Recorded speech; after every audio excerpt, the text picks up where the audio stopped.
Hey Becca, what are we learning today? We are learning how to factor a quadratic. Part 1. The general form for a quadratic equation is ax squared plus bx plus c. In this video, we're going to be focusing on quadratics where a equals 1. So this makes our general form x squared plus bx plus c. Now when we factor a quadratic, we want to break this quadratic up into two linear factors. Now since the a term is just 1, the beginning of our linear factors are going to start with x. And we're going to add or subtract some value to the x in each linear factor, and then when we FOIL our factored equation, we should be able to get the quadratic equation that we started with. I'm going to walk you through a few examples of the technique used to factor a quadratic where a equals 1. This example is x squared plus 2x plus 1. Now when we factor this quadratic into two linear terms, we know that there's going to be an x at the beginning of each linear term. We have to figure out whether we're adding or subtracting and what number we're adding or subtracting to x. Now, the technique, you draw an x, a big X. In the top of the x, you're going to write a times c. In our equation, a is 1 and c is 1, so we're going to throw a 1 up here. In the bottom of the x, you're going to write the b term. In our example, the b term is 2. Now, in these two spots, we have to put two numbers in there. They need to multiply to equal a times c, which is 1, and they need to add to equal b, which is 2. So we need to find the two numbers that multiply to equal 1 and add to equal 2. Think of the factors of 1. The only numbers that multiply to equal 1 are 1 and 1. And 1 plus 1 is 2. So we've found our two numbers. We could put them into each side of the x. Now, these are the numbers that go into our factored term, and both 1's are positive, so we add them. Now our factored answer is just simply x plus 1, x plus 1.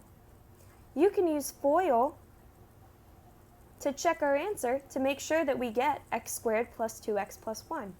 So let's use FOIL. First, x squared, outer, 1x, inner, 1x, and last, 1.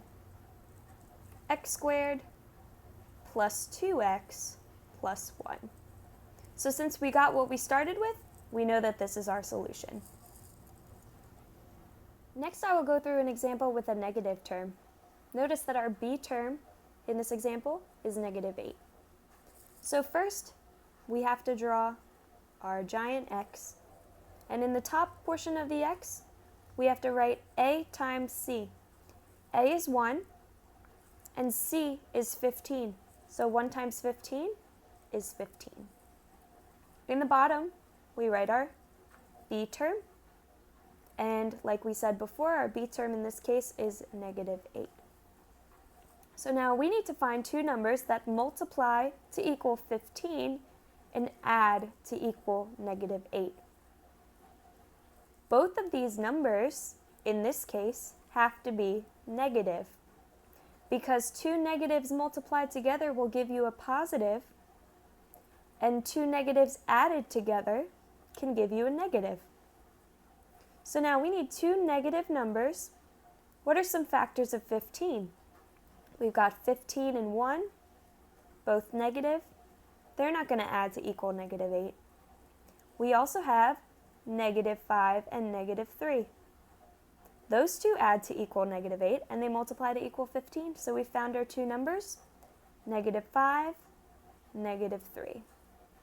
Now, since these are both negative, we can fill them in here with a subtraction sign. X minus 5, x minus 3.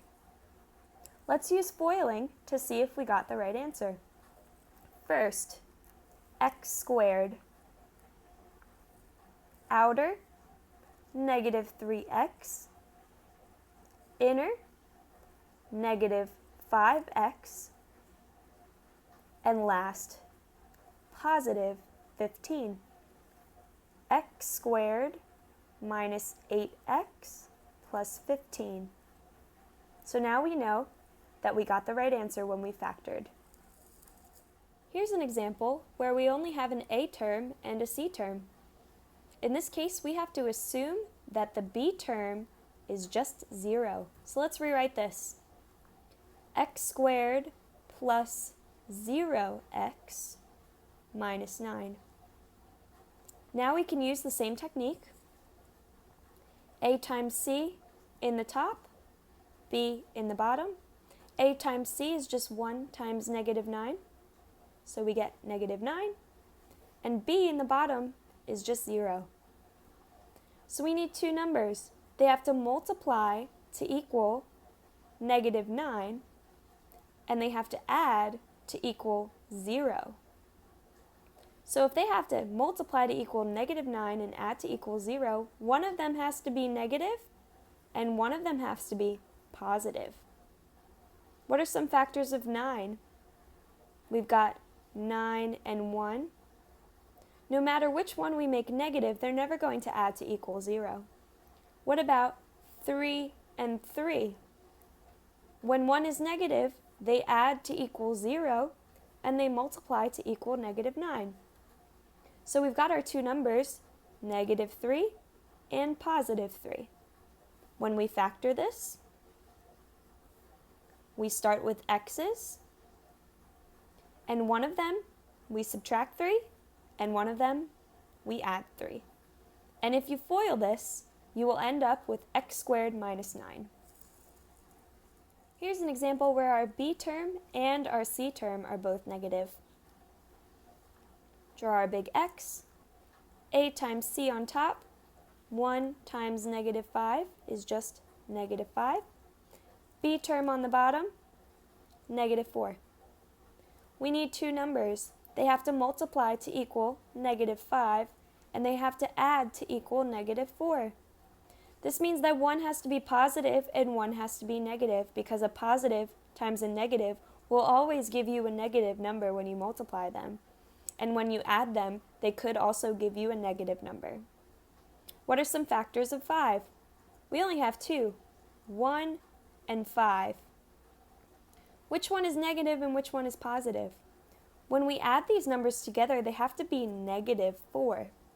This means that the 5 must be negative. Let's draw our numbers in our x.